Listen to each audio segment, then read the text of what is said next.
State Department has eliminated Colombia as a warning for travelers. It means that school groups and pit groups can now travel again to Colombia.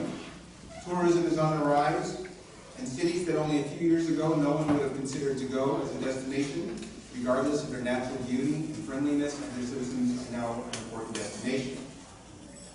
Tensions are still high, however, because the proposed peace deal, about which we'll hear much more from our esteemed and knowledgeable colleagues, commentators, does not resolve all of the issues and provide the retribution or the justice that many people want and deserve.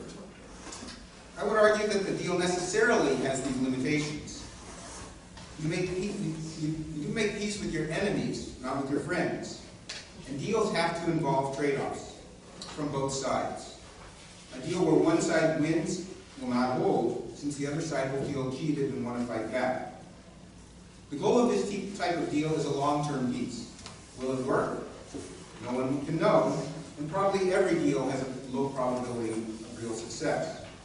But these odds have to be weighed against the costs of no deal. Some call for harsher terms, but would they be accepted? And if they could be imposed, what would be the long-term consequences of a harsh retribution? Lessons from other conflicts, including post-apartheid South Africa, or maybe from the region that we know better, South America or Latin America, post-Pinochet Chile, post-Dirty War Argentina, Guatemala, etc., have shown that truth commissions, reconciliation, and integration of former combatants, while have not created perfect peace by any sense, are crucial to and leads to a better chance for long-term peace in keeping the military in their barracks. The devil, however, of any deal is in the details. The two sides have signed a deal that you can read online. It's about 300 pages long. The document deals with finances, land reform, truth commissions, and many promises. Can it be implemented? We don't know. Can the government and the ex-combatants oversee what the other is doing? That's going to be a difficulty. Can the Farc turn itself into a viable political party? And if it does, what kinds of policies will it promote, and how will citizens respond to that political party? I'm very much looking forward to hearing the responses from our three respondents that we're going to have here in a moment. We have three speakers tonight, two of whom are joining us via video hookup from the Universidad de los Andes, who are Pitt PhDs, and the third person who grants Pitt PhDs here at Pitt. First, we're going to have Miguel Garcia, who's going to be our first speaker. He is the co-director, he's the associate professor of political science at the Universidad de los Andes, and co-director of Observatorio de la Democracia. His presentation will be on the political participation part of the agreement, and he's going to look at the public opinion polls. Second, let me introduce all three people. First, we'll have Juan Carlos Rodriguez Raga, who's also an associate professor at the Universidad de los Andes and the other co-director of the Observatorio de la Democracia. He also runs the America's Barometer, a survey for Colombia. He's written about political reform, elections, and political institutions. And he's going to talk about the referendum, I believe. And finally, Professor Michael Kenney, Associate Professor from GISPIA, Public Policy School here one floor below us, who has written a book called From Pablo to Osama, and based on field work that he's done in Colombia about the drug trafficking networks. So I want to thank you all three very much for agreeing to do this. I'm personally very much looking forward to hearing and learning from you all. Thank you. So again, we'll start with Miguel. Okay, thank you, Scott. I would like to know if you can hear me. Yes. All right. This is kind of weird. So I would like to start. Thank you for inviting me. It's very nice to feel that I'm closer to Pittsburgh, though I'm only connected through this machine. But I feel very happy to be back there with you guys. So as Scott mentioned, I would like to talk about a part of the deal, a part of the agreement, which is the political participation, a part of the agreement, and I would like to discuss some of the implications of that agreement and the challenges we are facing in terms of the political participation of the Farc from a public opinion perspective. There are many challenges that we can discuss, but I would like to focus on the public opinion dimension of this particular issue. So basically, as I just mentioned, I will do a very, very brief presentation of the agreement on political participation. As Scott mentioned, the agreement is almost 300 pages long, and the agreement on political participation may be between 25 to 40 pages. So what I'm going to do is a very, very brief presentation. And after that presentation of the political participation agreement, I would like to talk about the challenges we are facing in terms of political participation of the Farc, of the political party that will be created after the Farc demobilizes, from a public opinion perspective. So let's start with the agreement. The agreement on political participation basically has 4 dimensions. Some of them are related with issues that are part of the Constitution, that are part of the everyday political life, in Colombia, and some other are new issues, are of course the concessions that the Colombian government is making to the Farc. So the first dimension, before talking about the first dimension, I would like you to think the Farc as a political actor. That's something we have to keep in mind. We are talking about an armed group that thinks about itself in terms of a political actor, and that's why we end up negotiating with them. It's something that I think sometimes is missed from the discussion about the negotiation. And the second thing I would like to have, that I would like to highlight before presenting the agreement, is that the Farc is thinking about the political party that will come in the future as a minority. And they have this perspective of acting in politics in terms of a social movement. They don't like political parties. They talk about themselves in terms of a future political party, but in reality they are thinking about themselves as a social movement. That's the way they have deciphered themselves in the past. So keep in mind these two particular issues. So the first dimension, it comes to rights and protection of the opposition. Look that the agreement is not talking about only the rights and protection of the Farc, and the agreement starts with the rights and the protection of the opposition. So the Farc negotiated something in relation with themselves, but also in terms of the opposition. And the first dimension is what is called the opposition statute, or el Estatuto de la Oposición, which is part of the political debate in Colombia for the last 20 years, or 15 years. It's something that the Congress of Colombia has not been able or willing to regulate. So the first thing that I would like to highlight is the fact that something that regular legislation has been almost impossible to approve is part of the agreement. And the second dimension, which is critical, is a system of protection for the opposition, which is basically a system of protection for the former combatants that will act in the political realm, and they are very worried about their physical security. So that's part of this first dimension. The second one are a series of mechanisms to promote political participation and inclusion. So those mechanisms include protection again, more voice for social movements and for minorities, for political minorities, funds, and access to media. They are very concerned about the fact that they right now have a network or clandestine radio stations. So they want to have access to media and have access to mechanisms that allow them to participate in politics.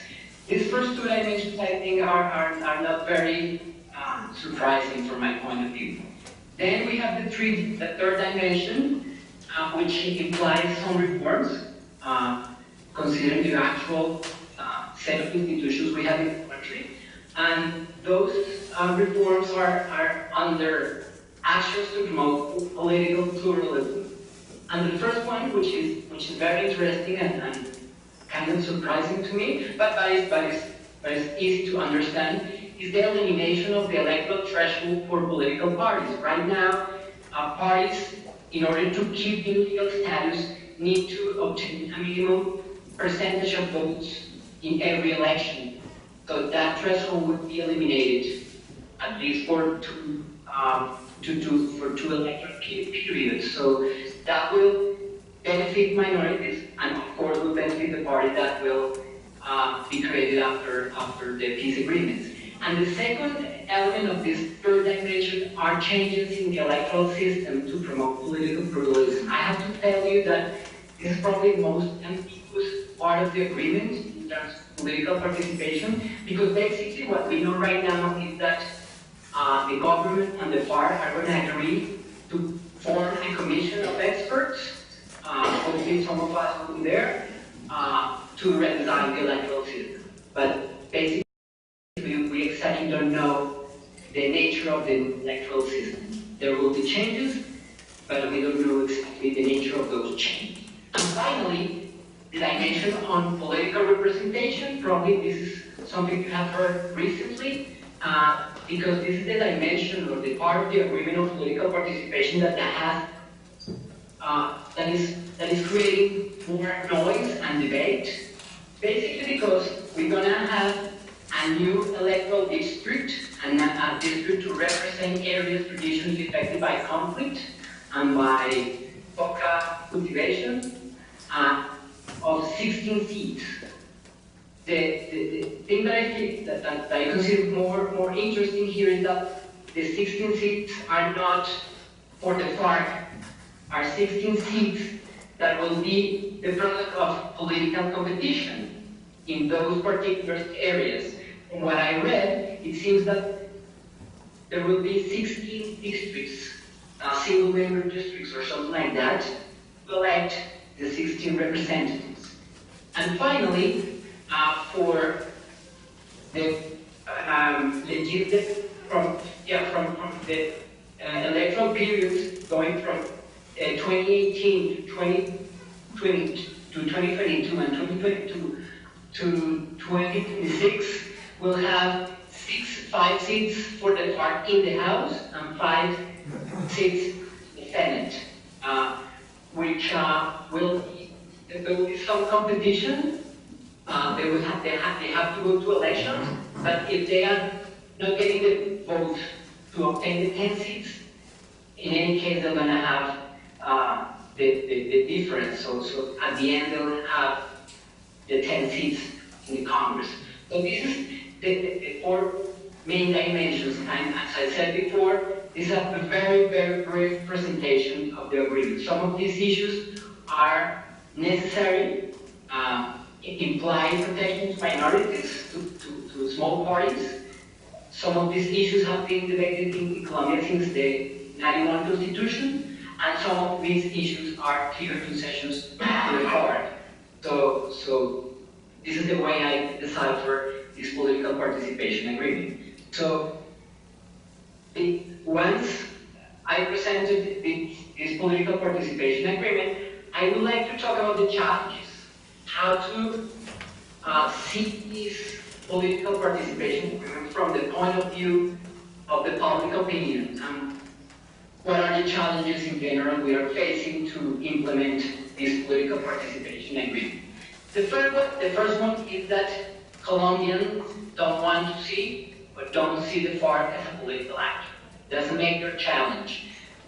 Colombians see the Farc as criminals, as a guerrilla that has been there for many, many years, and they don't see this organization as a political actor, which is a a major problem because if you don't see the FARC as a political actor, you cannot imagine them as a political party.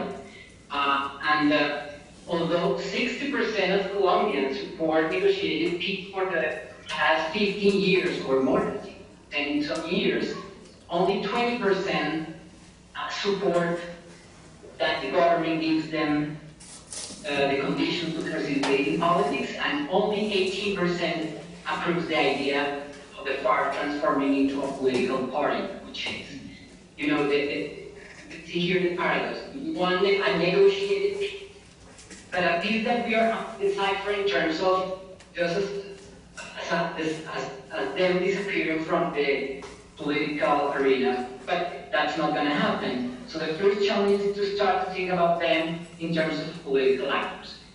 So here are some of the some graphs that will show you exactly what I mentioned before. This is the evolution of support for a negotiated. On your right, you see the support for a negotiated areas traditionally affected by conflict. 2015 ME, which is a special sample we did last year in municipalities affected by conflict, and in fact, in those areas, support for a negotiation is higher. And these are the two other graphs that show you the gap, the tremendous gap between the support for a negotiated peace versus the fact that the FARC form a political party or get the conditions to participate in politics. And the last one shows you the voting intention for a candidate of the FARC. So here's probably the good news for some of you that may feel that this will be Castro Chavismo, which is not the case. They don't have electoral, they probably won't have electoral support in the near future. These are this is a graph for our previous surveys. Okay, this is the first challenge. The second challenge is to guarantee physical integrity for former members of the FARC. And I would like to stress this particular challenge basically because that's their main fear.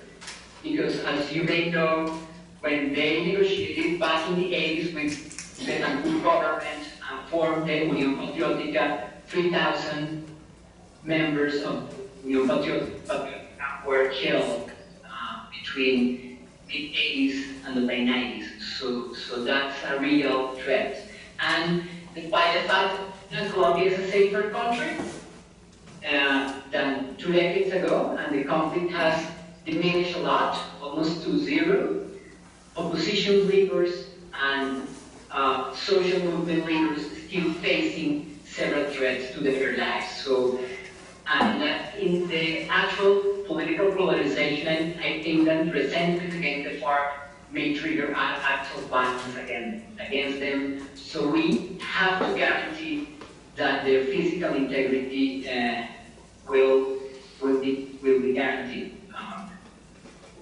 This is, to me, to some extent obvious, but I would like to emphasize that because that's a fear they have.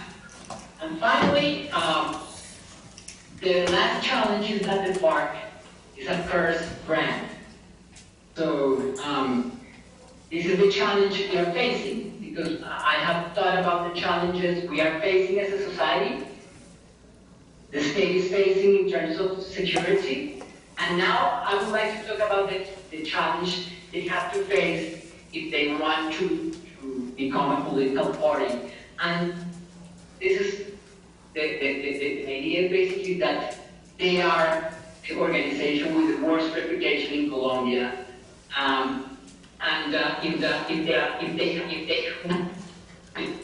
If in the future, they need to overcome such discredit.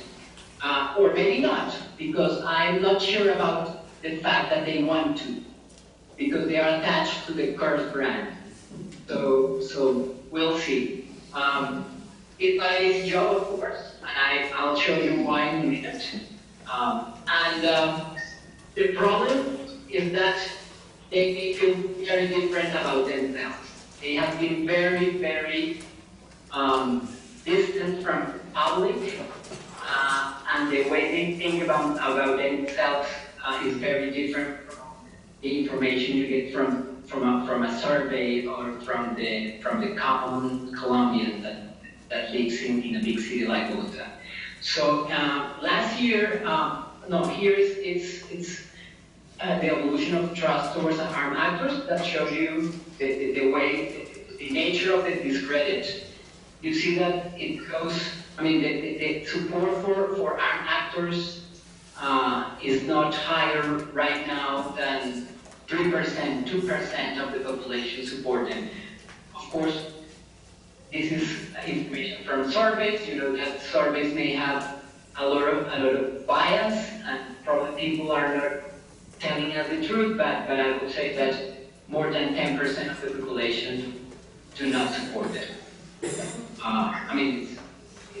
The ceiling may be 10%. And here's the way the course works. We did an experiment last year. So we did what is called an endorsement experiment. So we randomized our sample, and half of the sample was asked, algunas personas han propuesto reservar curules del Congreso para las regiones más afectadas por el conflicto armado, con el fin de que estas regiones tengan mayor representación en el Congreso. To what extent do you support the agreement? I'm sorry about my Spanish, but and the other half was asked exactly the same question, but instead of saying some people, we said the Farc, and you can see the difference. So 31% supports the special district when you mention the Farc, but it goes up to 44% when you mention like a general, an ambiguous actor. So that's giving the perspective of the course of the Farc. So that's their main challenge in terms of political participation. So, summing up some of the ideas I would like to stress today. The first one is that I think that the agreement on political participation may be seen as generous, but I think very reasonable. I think that's the price we as society have to pay to end up a very, very long cycle of violence.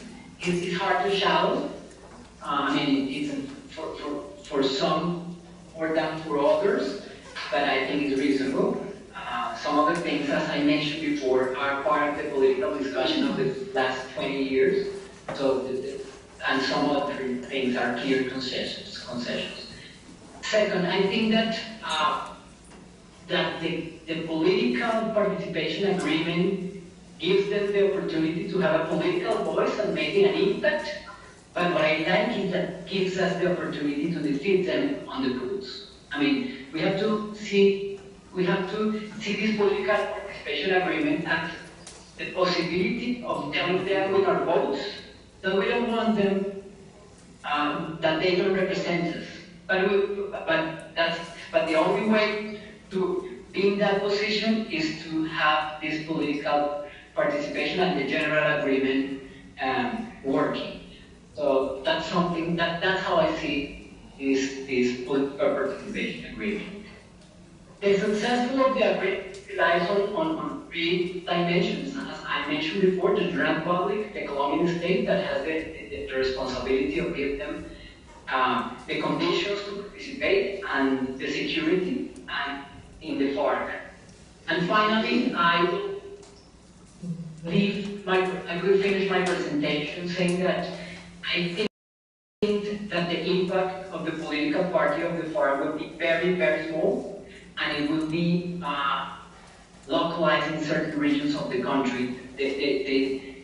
They'll end up with power in specific regions. I don't see them as having a national impact. Maybe, political scientists, we are going to explain the past, but probably we made a lot of mistakes trying to foresee the future, but that's what I think. Maybe I'm wrong, but from the information I have, that's how I see this particular situation. So thank you very much. I'll give the word to Juan Carlos.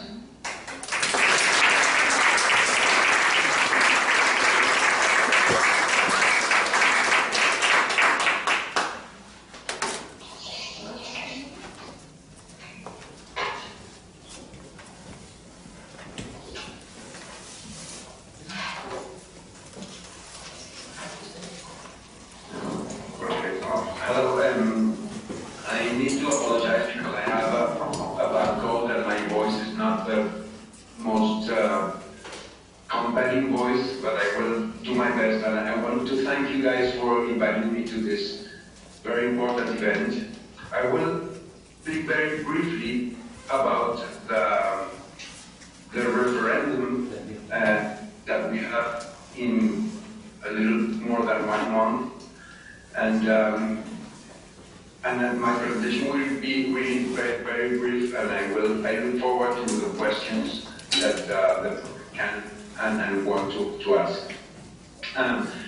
Between the signature of the agreement and the challenges that Miguel has outlined for the post-conflict scenario, the first hurdle of the agreement we need to pass is the referendum. Here we call it the plebiscito, and probably there are technical differences between one and the other, but we will call it here the referendum. And in this referendum, Colombians are called to approve or to reject the agreement reached between the government and the Farc. In this referendum, the agreement will be considered approved if 2 conditions are met. First, if a minimum of 13% of the total number of registered voters vote yes, that is around 4.3 million people. And second, if the yes vote outnumbers the no votes.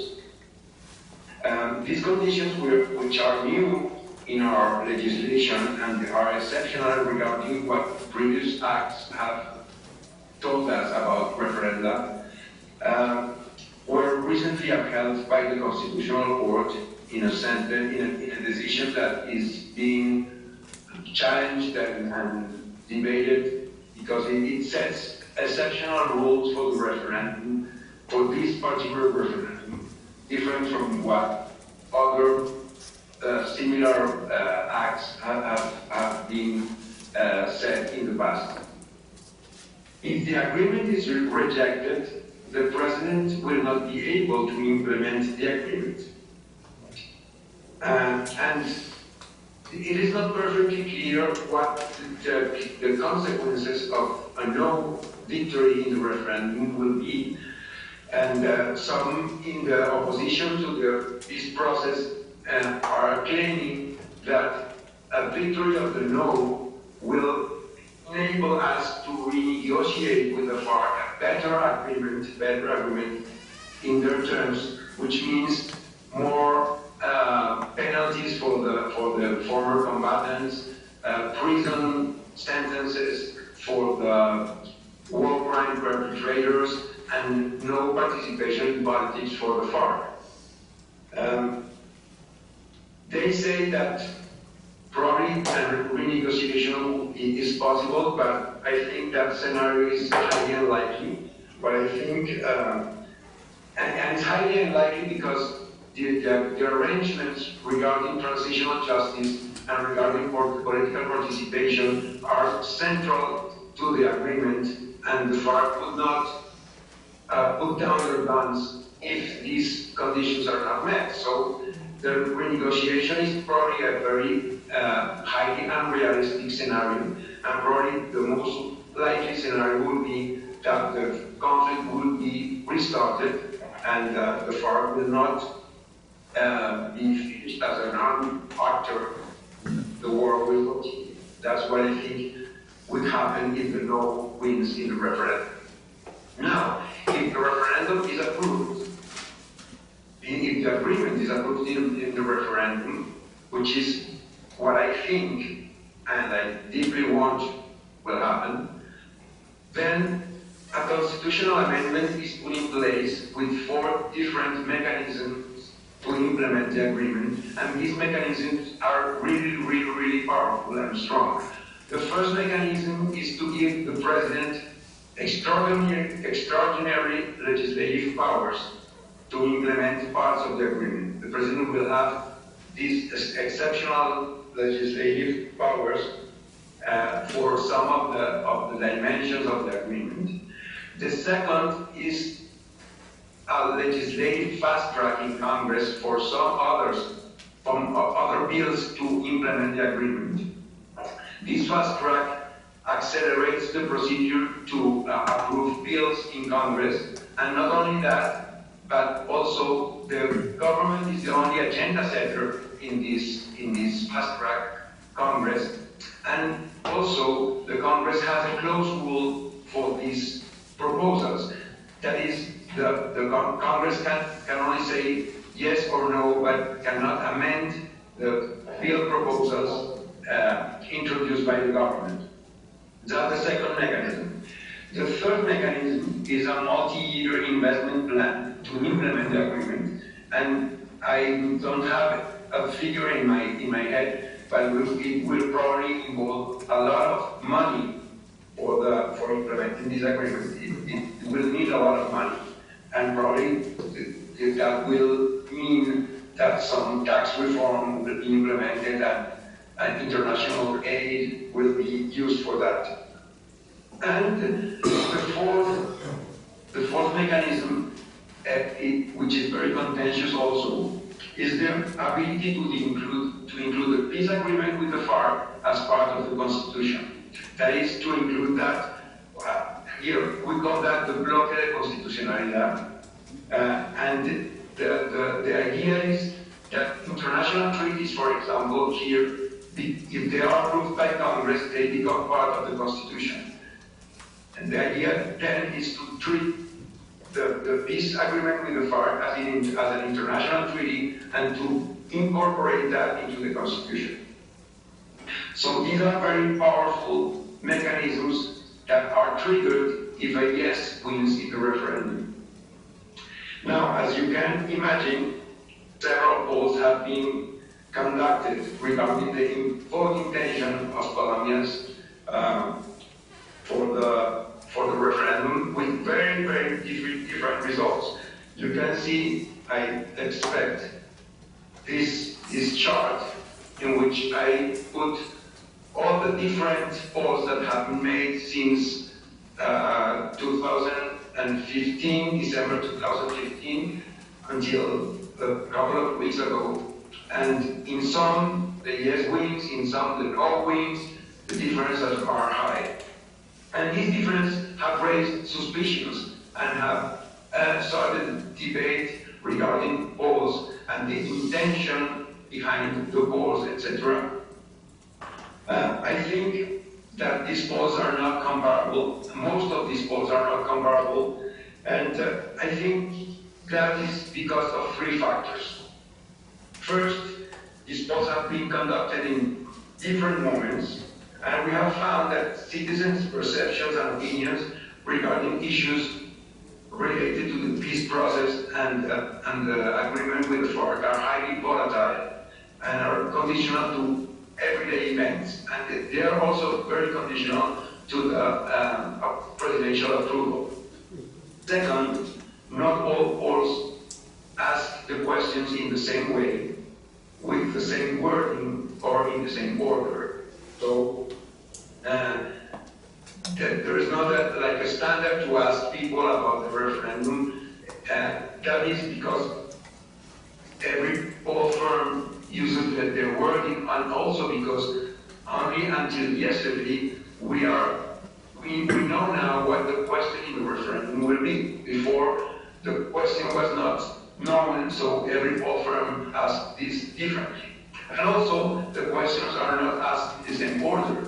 So if you ask the questions first about the vote intention, that may have a different result than if you ask that after a set of questions regarding the current situation in the country, and you can have some biases depending on the place of the question in the questionnaire. And the third reason why these differences are present in these polls is because all polls, or most of the polls, have very different sample designs.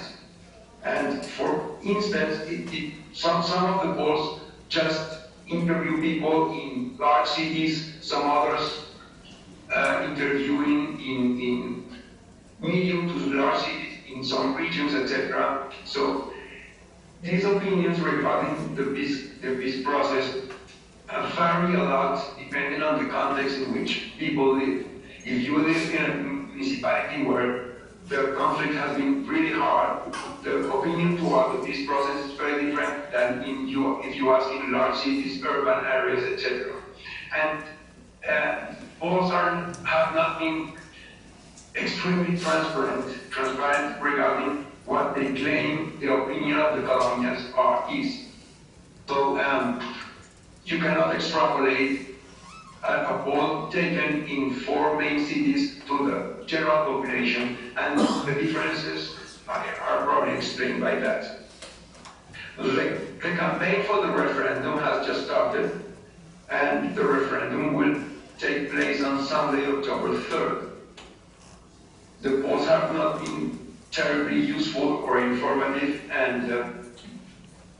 but we can say that the yes option is leading, and probably the question is not whether the yes will win, but the question is by which margin it will win. And that is important too, because if the victory for the yes is very close, the legitimacy of the agreement is jeopardized. So probably what the government and all the civil society organizations that promote the yes will seek is a large margin of victory for the yes in the referendum. I cannot overstate if I say that this will be the most important day in most Colombian lives. We are living a moment in history that probably most of us will never live again in our lifetimes. And I sincerely expect that it will have a happy ending.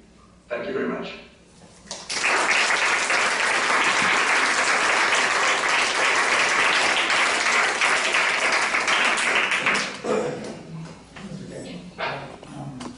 Also would like to thank Miguel and Juan for joining us, for taking the time to share their insights. I think it's fantastic. And also thank you to Scott and our colleagues here in the center. And obviously, thanks to all of you for taking the time to come here and talk about this incredibly important issue. So I want to do 3 things in keeping with the themes that were raised at the panel that's presented to me. First, I want to talk a little bit about what this peace deal means to Colombia. Second, I want to talk about what are some of the positive and negative aspects of the deal.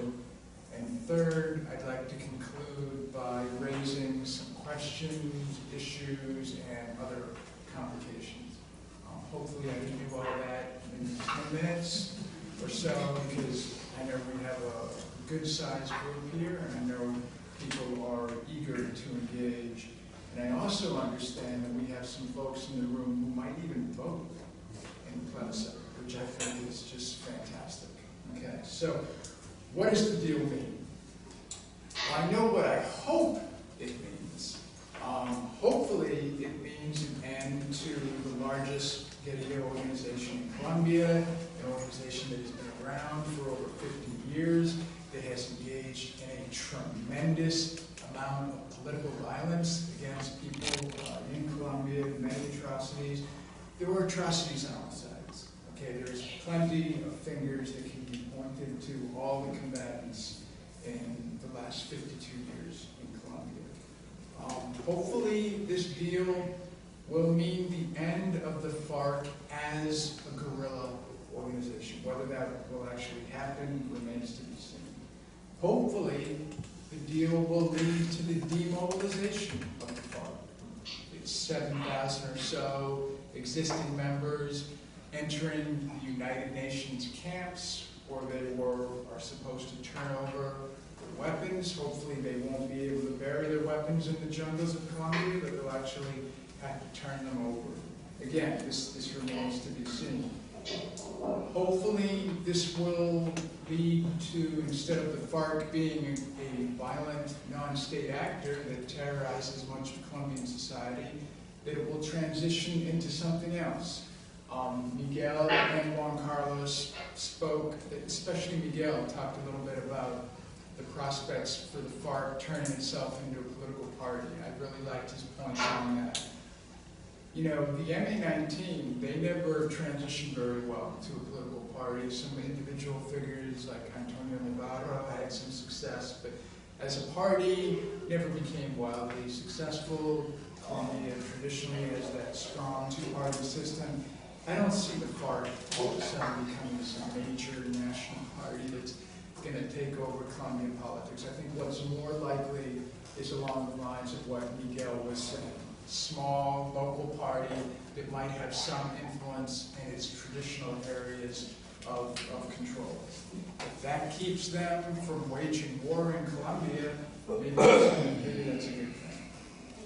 Hopefully, the rebels will agree to leave the drug business and work with the government to wean farmers on coca, work with the government on alternative development. There's a lot of questions that need to be answered. Address some of those in a bit. Hopefully, it will lead to some semblance of greater justice in Colombia in the form of the special tribunals that will adjudicate the war crimes and other atrocities committed, yes, by the FARC, but also by the Parras and even government security forces. Again, there's plenty of blame to go around here, all the way around.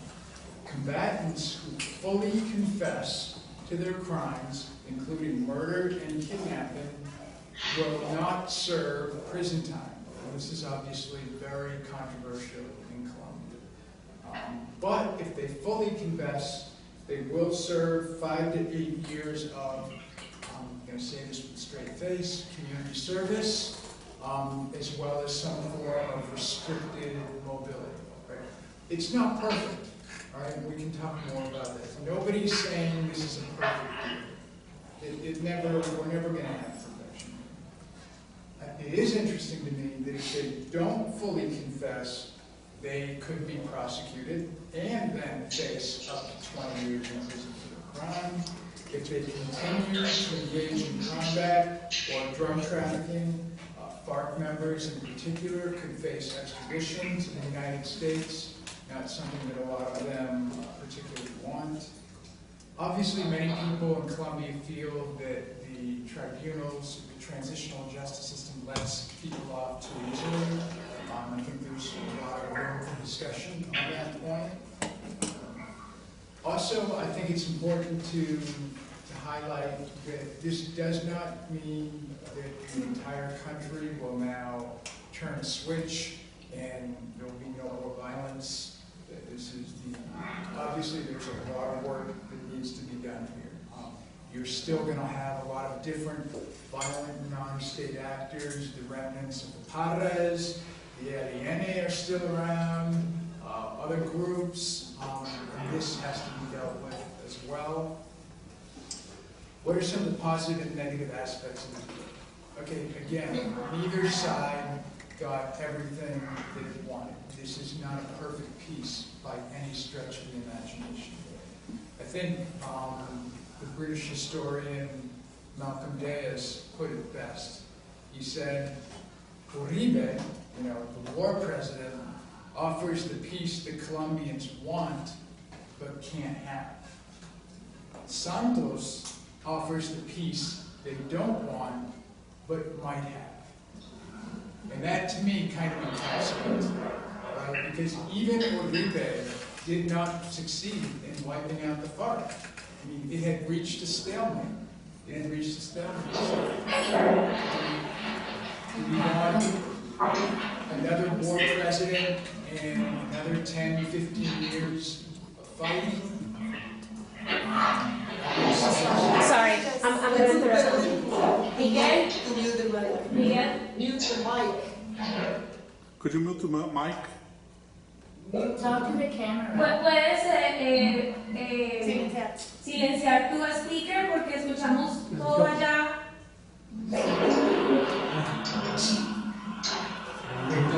Solo mientras Miguel.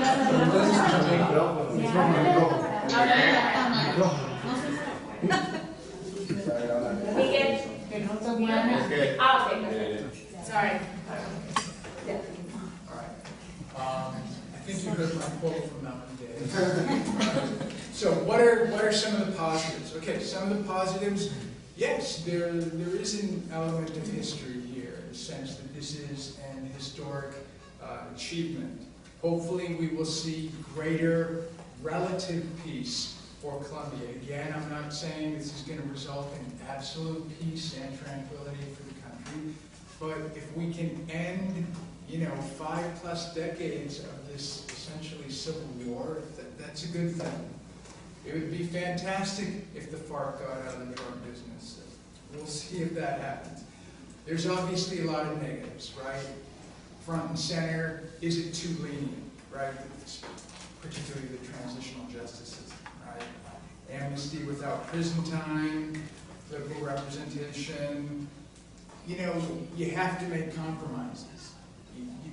Unfortunately, tough choices sometimes need to be made. If this is the way to get it done, maybe we can agree that, okay, let's give it a shot. There's no land reform in this deal. I think that's a problem. Yes, there's talk about alternative development and rural infrastructure, but without land reform in some areas of Colombia, I think that will that be enough? Part of me worries about that a little bit. The agreement is very complicated. As Miguel pointed out, it runs to nearly 300 pages. Will all the voters take the time to, read over and study that and really develop the knowledge and expertise to be able to vote knowledgeably on that? That's a toughie. Obviously, the media has an important role to play in terms of helping people work through the issues. Events like this are also important. I imagine these guys are doing other events down in Colombia, down in Bogota. Is it too expensive? I think Juan Carlos brought this point up, very important. The demobilization rehabilitation program, this is going to be very expensive to implement. Who's going to pay for this, right? The U.S. government, for all the money that we put into Plan Colombia over the last 10, 15 years, are we now willing to help them on this critical component? Hopefully we will at least do our fair share. And then finally, let me end with some issues, questions, complications. Part of this is intended to be a segue for discussion from the floor. One point that Miguel raised, are Colombians really ready to let Farc members re-enter society and the political system? I'm seeing some shaking heads back there. Think about it. What if Timochenko, the Farc leader, was worth to be, one of these 3 congressional members? Are people ready to forgive? Maybe not forgive, but at some point we need to be ready to move on. If we're going to truly help create what's being called the new Colombia. One concern I have is who's going to protect the campesinos in areas where the Farc has traditionally functioned as a de facto state. Right? If the Farc is no longer state in these areas, who's going to keep the drug traffickers at bay? Who's going to keep the bandits at bay? These are areas where, as you know, traditionally the Colombian state has little or no presence. We know from Colombia's history that power vacuums are often filled by other non-violent non-state actors. Will thousands of rebels be successfully integrated into civilian life? As you know, some of these kids have been fighting since they were indeed children. This is all they've known. It's going to be a huge challenge reintegrating these people into civilian life. Will the Farc really get out of the drug trade? What my concern here is the factionalization, potential for certain frentes or fronts, particularly areas that are really deeply involved in the trade. Are they truly going to be willing to give that up? Or are we going to have a situation where some fronts, frentes, truly do leave the business, but others do not, similar to what we saw with some of the paras in previous years, and how the industry itself might evolve from that. This is something that we've seen in Colombia historically. And then finally, many Farc leaders are wanted in the U.S. for drug trafficking and other criminal offenses, like murder, kidnapping. What do we do about that? What does the U.S. do? Is the U.S. willing to drop these cases? Are we willing to say to the Santos administration, okay, you know, let's drop these cases? I haven't seen an answer to that yet. I mean, Timochenko himself has a $5 million bounty on his head from the U.S. State Department. Okay, so obviously there's a lot of challenges here. I know people in the room have a lot of legitimate questions and concerns. At the end of the day, I'm going to be an optimist and that I hope this deal goes through, in part because, to get back to Juan Carlos's point, what's the alternative at this point? If the Colombian people were to vote no, I mean, Santos isn't just going to turn around and renegotiate another deal, right? Basically, that would be left to the next president. The Farc, they'll walk away. I mean, they've got things to do, you know, drug trade, among other things. They keep doing their thing.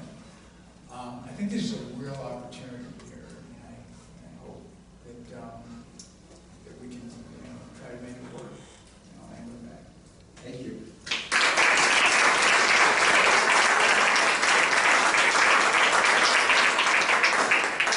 Okay, we've got about half an hour for questions. Before we do that, I just want to make sure I thank Luz Amanda. Is she here or is she still there? There she is in the back for helping set this up. I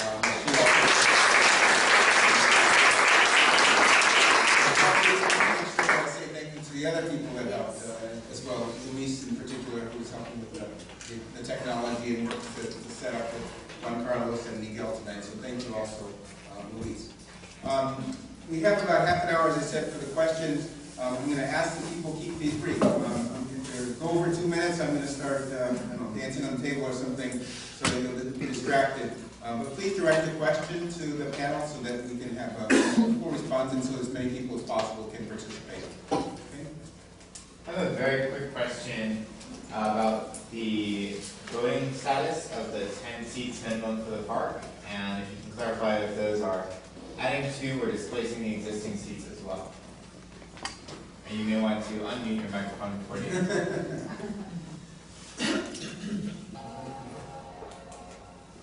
Do we answer right away? Yeah.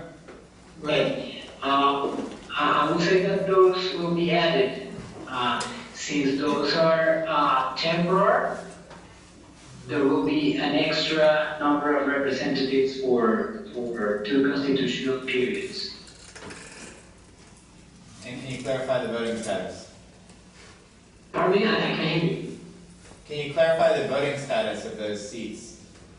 There's been some confusion about that. Who will vote? You mean who will do it? Oh, sure, yeah. No, I get it. Thank you, Juan Carlos. The 5 seats in the Senate and the 5 seats in the House, from now until the end of this constitutional term, that means 2018, they will have voice but not vote. Once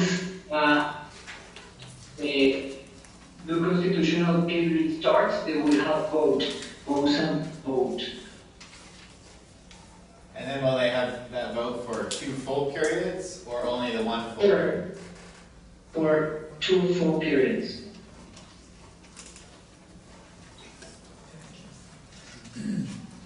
Thank you. Just want to ask some of the underlying dynamics of the peace process. What drove them to the table, and what are their basic motivations? You know, some of the panelists talked about, you know, if Farc became a political party, it would be a rather small one, right, with little effect in national politics. So what is actually their motivations? And so the question is, why now? Why are they negotiating now? And one more is the support for the peace, especially for the Farc. Is it only at the leadership level?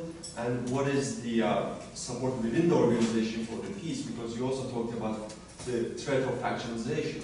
So that is important. If it is only driven by the leadership, then you might face the threat of factionalization in the future. So. I would defer to our Colombian colleagues. I would say that the paradox here is that the peace talks are, I think, a direct consequence of the security policy of President Uribe. And it is because the Farc has been stricken by the Colombian army for the past years that they are weak enough to be seated at the table. So their motivation is that they are weaker and weaker, they are tired, they have lost a lot of their leaders, and they think, I'm not sure, but I think what they have in mind is that this is the best timing for reaching some of the things that they want without being weaker if they are struck by the army. Now, I think that the Farc, one of the characteristics of the Farc is that their command is very vertical. They are able, and they have been able, to stop all actions in the past few months. If you see the figures of violent actions in the past few months, from the moment that the Farc, the commander of the Farc in Havana, said no more actions, they stopped immediately in almost all parts of the country. So the command is very vertical and the leadership is very clear. That's different from other groups in Colombia. I just want to talk a little more about the opposition in Colombia, because it seems to me like most of the victims of violence are pro-yes, to vote yes, but people in the cities that are not direct victims of violence are against the plebiscito. So I just want to explore, in your opinion, because I'm not living in Colombia anymore, why is that? Why do you think it's the victims saying yes and the people in the city saying no?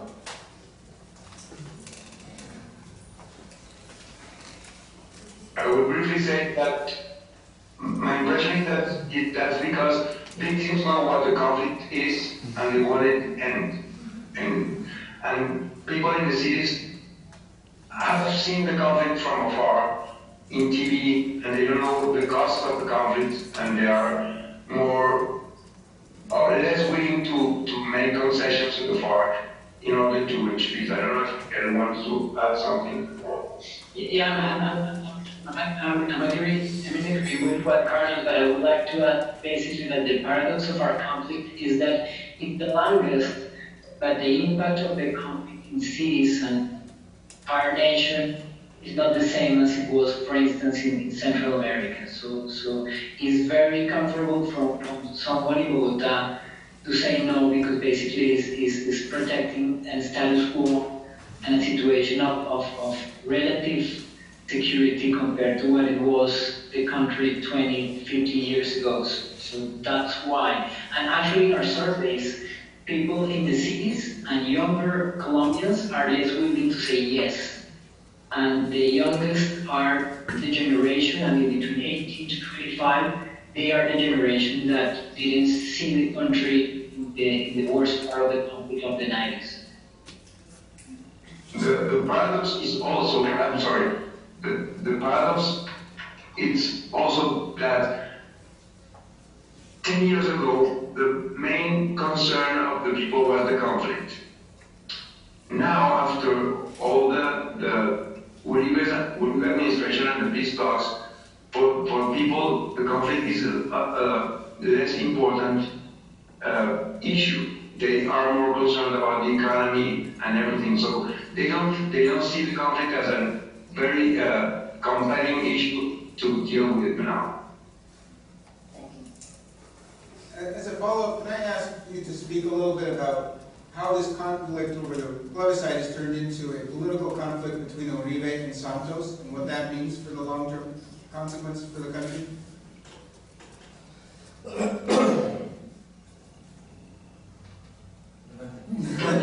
That's a tough question. I mean, it's hard to explain because I think that the difference between Santos and Uribe is that Santos is a more practical politician than Uribe, pragmatical. And Santos, I would say, I mean, I don't have evidence about it, it's only my perception, but I would say that from the beginning, Santos was the Secretary of Defense of the Uribe government, and he was behind some of the biggest, biggest actions against the Farc.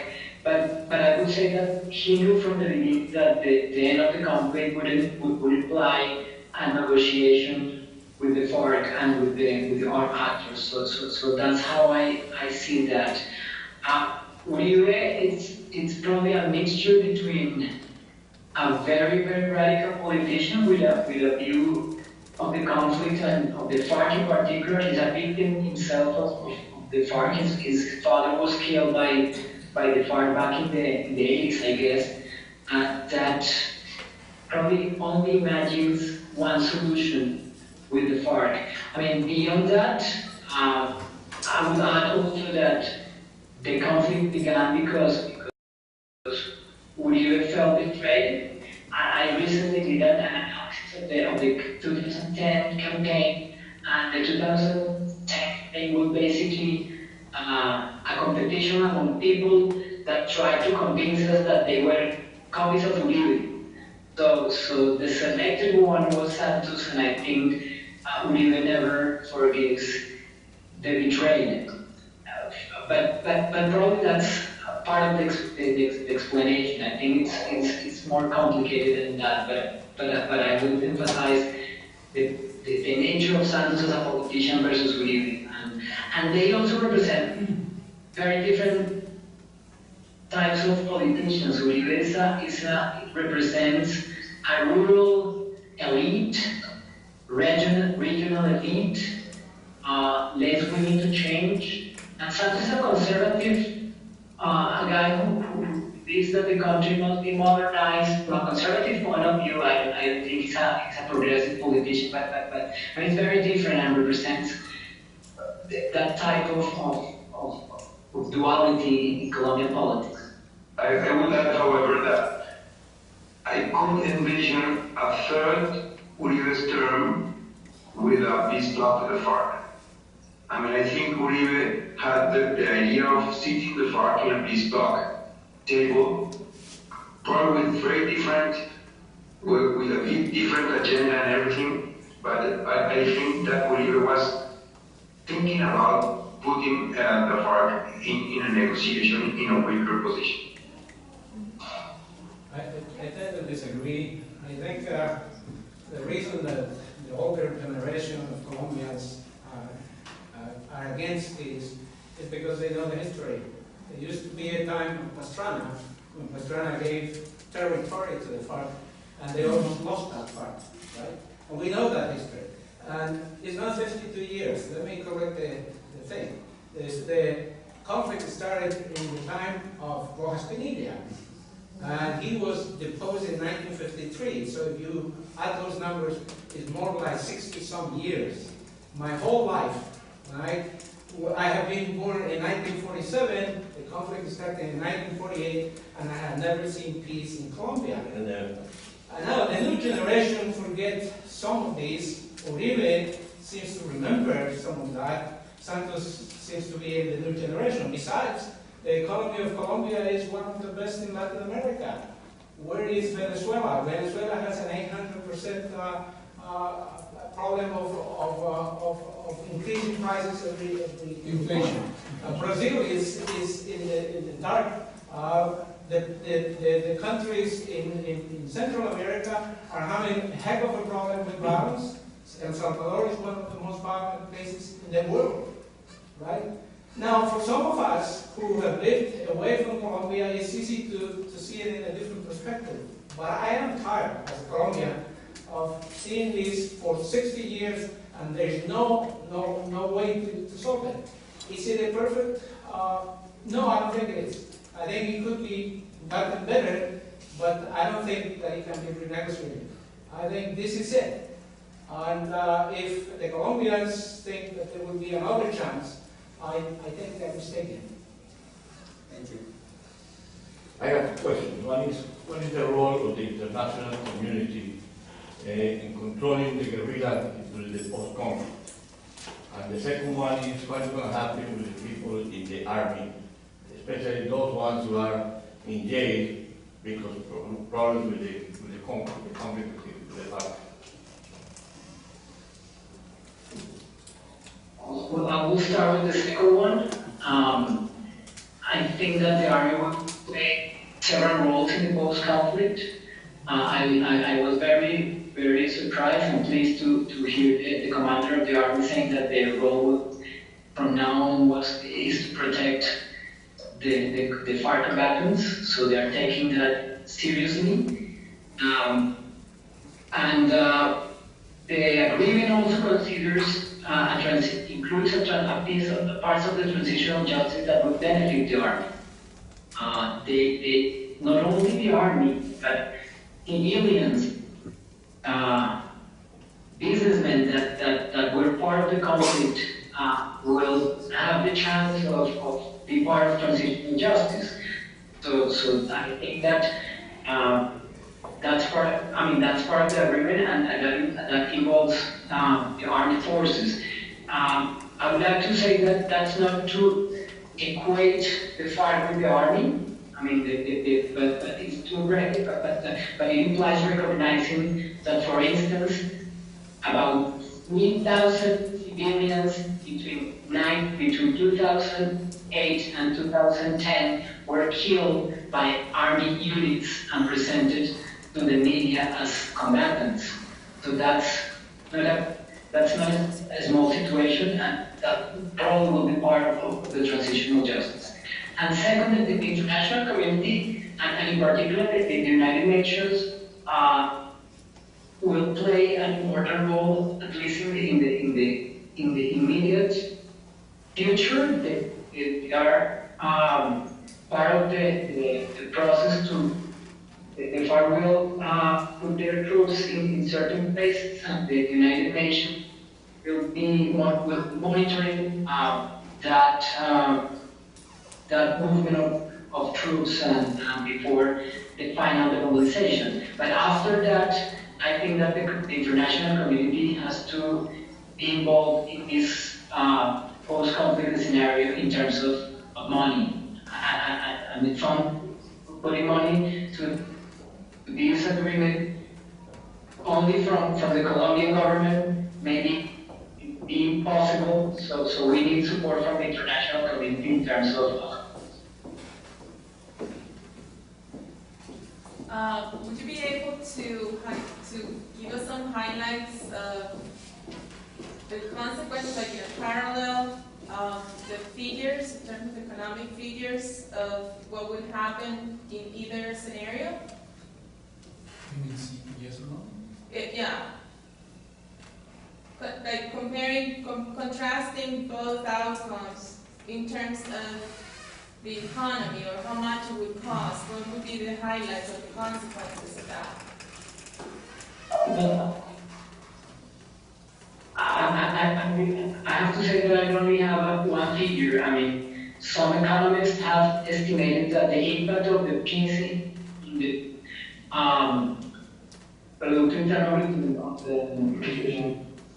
GDP? On the national domestic product will be an increase of about 2%. I mean, we have GDP. I mean, we cannot expect an enormous impact in terms of growing. I wouldn't say that, because we have to invest part of that money in the post-conflict situation. But that's the only thing I can say. I don't have more information about it. I'm sorry. But if we don't, the follow-up would be, but if we say no, how much does that cost? Well, if we say no, we remain in the situation we are, and we are lagging in terms of I mean, you have to remember that Colombia has one of the most unequal societies in the world, not only in Latin America, which is a very unequal region. We are not investing enough in education. So I think the price, we have been paying that price for the past decades. So we have to still, the no wins, we have to keep paying that price. And despite of economic growth, of course you see here a lot of rich people around the streets, but the distribution of income remains very, very unequal. And investment in education and in rural areas is very, very weak. So I think that the current situation is a good example of the near future despite of the economic growth. I have two comments to follow up, and one is regarding what you mentioned, that there is no any mention of the Reforma Agraria, whereas I think there are some points in the agreement, Reforma Rural Integral, and it mentions, for instance, title land to women. It should be given as cannot be alienated for at least 6 years, which I think, based on the disparity on the position of land in Colombia, I think is really important point to acknowledge. Second point was the integration of combatants into civil life. There are Colombians, there are different points of view, and as an example, we had Mancuso, paramilitary leader in Pittsburgh, studying DSL, like everybody else. So, yeah, it's going to be a process, but I agree that it's better and perfect peace process. Just to clarify, so I understand, the first question was about agrarian reform and how far it goes, because there are pieces of the agreement that do talk about some land redistribution and things, right? Right. And then the second part about redistribution for women, is that what I understood correct? No, I'm saying like this point that it's in the agreement, it's really important. For women particularly? I'm sorry? For women particularly, did you say? Yes, it's in the agreement it's mentioned that a particular line about that title land rights to women. I have a question. Oh, yes. I have a question about the drug trade. So our role in the drug trade is big in all Latin America. I was thinking if they have any numbers of if we have increased our coca growers or Double last year. Exactly, but this has to be, the agreement with the Farc is going to minimize or increase because it's a war problem. It's something like the demand is increasing more and more, and we can see that it's not only Colombia, it's all Latin American countries involved in the drug trade, but those drug trade and the coca dealers corrupt government, bankers, the whole society, and it's coming from Latin America, Mexico, Central America. We see the violence, the armed dealers, and then we know we can count and we can pinpoint where are these drug dealers in Latin America. We can count the peasants, the dwarves, but as soon as the drug arrives in Mexico and pass the border, all the money disappear in the banking industry. We don't know where the mafiosos here in the United States, where the consumers. Summarize or put these couple of questions together, and maybe people could comment on. A big part of the agreement is that there, as Miguel pointed out, there's tremendous poverty in the rural areas, and drugs is the obvious place to go if there's no rural development. And so parts of the reform talk about that, putting in a lot of money for economic development and being an alternative crop instead of coca. This is part of the agrarian reform, it's part of the drugs, it's part of the violence, it's part of economic development and growth. So could you talk about a little bit more about what those pieces of the economic development plan are? So this is one of the biggest challenges, I think, with the agreement. Colombia has some experience with alternative development programs to get farmers off coca, off opium poppies. It hasn't had a tremendous amount of success, in part because it's very expensive to do And this. poorly financed. Because it was poorly financed, they didn't have the resources to do it appropriately. So in order for that part to work, the Colombian government is really going to have to step up and make a major investment in these areas that traditionally it is not given a great deal of attention to. Can we get the European Union to support some of this? Can we get the United States to support some of this? I don't think the Colombian government can do it alone. And let's not forget what is driving a lot of this essentially economic activity. At the end of the day, it's consumer demand in the West, in the United States, in Europe, and now, unfortunately, the drug markets in Latin America, in Brazil, elsewhere, have been growing a lot over the last decade or so. At the same time you see those developments, what's happening in the U.S. is actually we're moving in the opposite direction with respect to our own drug policy. We're moving more towards legalization, decriminalization, at least with cannabis. We're not talking about doing this for cocaine, but it is kind of interesting to me that that's kind of, I think it is widely acknowledged that the war on drugs is a failure as policy. I mean, this is across the political spectrum. This is widely acknowledged. And here is an opportunity to try and deal with this. But if we're going to be successful, we're talking about a massive investment in the Colombian countryside. Alternative development is hard to do. It requires a lot of money. And I don't think the Colombian government can do it alone. We have to help them. And are we willing to do so? I would like to add to Michael's answers something else. And in terms of the drugs issue, I would like to give you a more the political perspective of the drugs issue in the agreement. And I think that it needed to be there because there's this link between the Farc and the drug trade, right? So, but it was there because there's a link between the Farc and the drug trade, and we need to admit that, I think, and they, as an organization, need to face that their involvement in the drug trade, in the drug production. But after saying that, I think that we cannot measure the success of the agreement in terms of what will happen with the drug issue in Colombia. I would say that it's very likely that the hectares of coca will increase in the near future.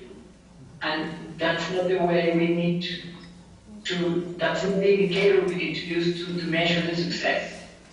The drug issue is a global issue. It's not only a matter of the Colombian government and the Farc.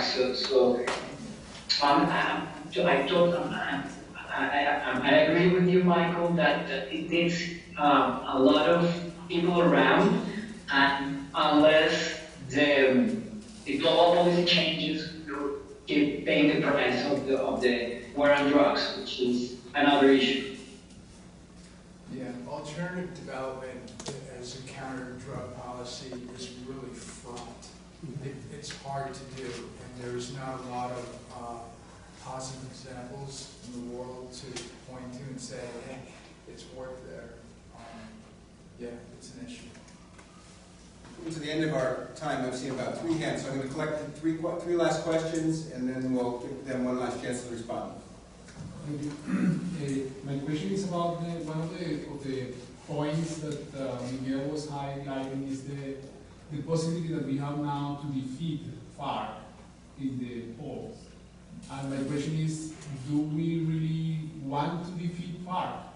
Because now with the peace agreement, a lot of these spaces for political representation of minorities is actually a real possibility, and it's something that we are claiming our society is very unequal, and we need to get participation for minorities, for the farmers and for the people out of the cities, and then here is the opportunity, here is the space So do we really want to defeat this opportunity to represent them?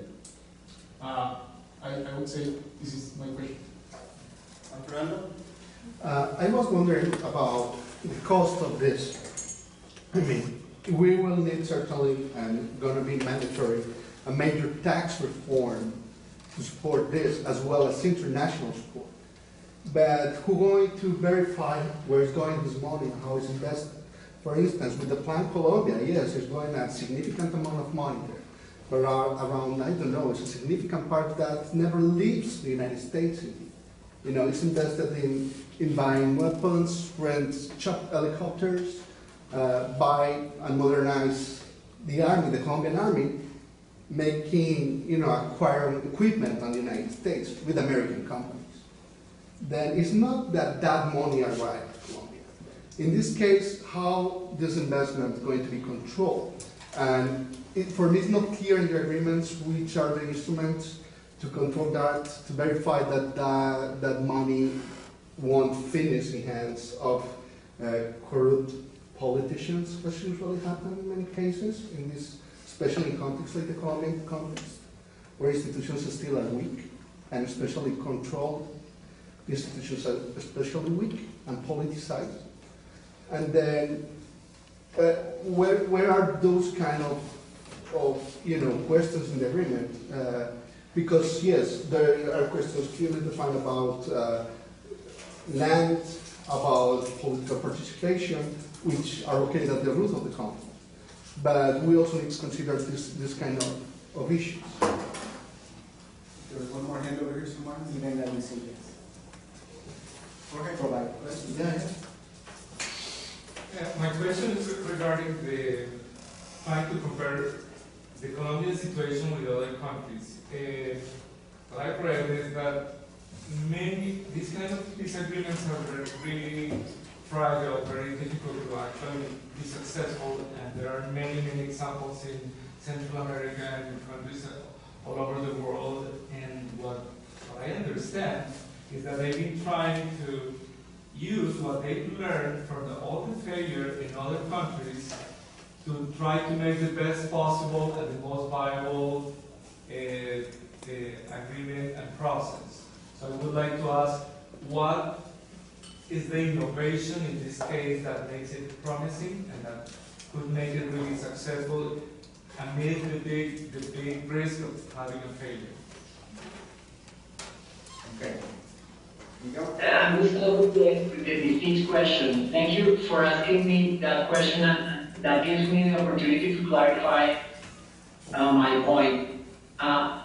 Do I want them to represent me? No. Do I want the minorities and the small parties to have a voice? Yes, but that's not the same thing, right? What I'm saying is that, and I think that this agreement gives the left, the parties like Polo Democrático and other parties, an opportunity to grow, an opportunity to be in a position to promote their point of view without being accused of being part of the insurgency. And I think that, of course, for the success of this process, we need them with some political power. But the fact that we have the vote in our hands to say who's going to represent us, I think that's all my point. I don't think they represent many Colombians. They represent some Colombians, so they'll have to have a representation according to the numbers, and that's all my point. And we have experience of other political parties that were created after the mobilization process, like the M19, and they were successful at the beginning, and then they were victims of their own mistakes. That's how I see the situation. In terms of the innovations, I'm not an expert on comparative political agreements or something like that, but I compared the agreement with our previous experiences, and I think that the methodology of negotiating the peace with the Farc was the biggest innovation. Our previous experiences were a negotiation that went through the media all the time. I think that the fact that it was to some extent secret at some points, and then that they said nothing is agreed until everything is agreed, gave them the opportunity to advance and cover all the points of the agenda. But other than that, I don't have enough information to give you an answer. My impression is that, without being an expert myself, neither, that the methodology for this peace agreement will become a textbook agreement, a textbook issue for other peace agreements. I mean, that it was observed, was with a fixed agenda, it was without the going public all the time as previous examples, and I think it will become a textbook peace agreement. I just would like to make a quick follow-up to Miguel. My name is Carlos Ramirez from CNU. You mentioned at the beginning that you would like to be called to the next process, next step in the process. So I would invite you to be more open to minorities, if it's to be represented, if you need to represent somebody. I think if I understood Miguel correctly, then he was very open to having that, and the idea that lowering the threshold, electoral threshold, is that any political party that can win support gets. So, yeah. When we start the conversation saying that doesn't represent me, I would like to make it more open to represent us. So there's a campaign. So I would invite him to be more pluralistic. Okay, well, thank you very much, everybody. I think it's been a good start.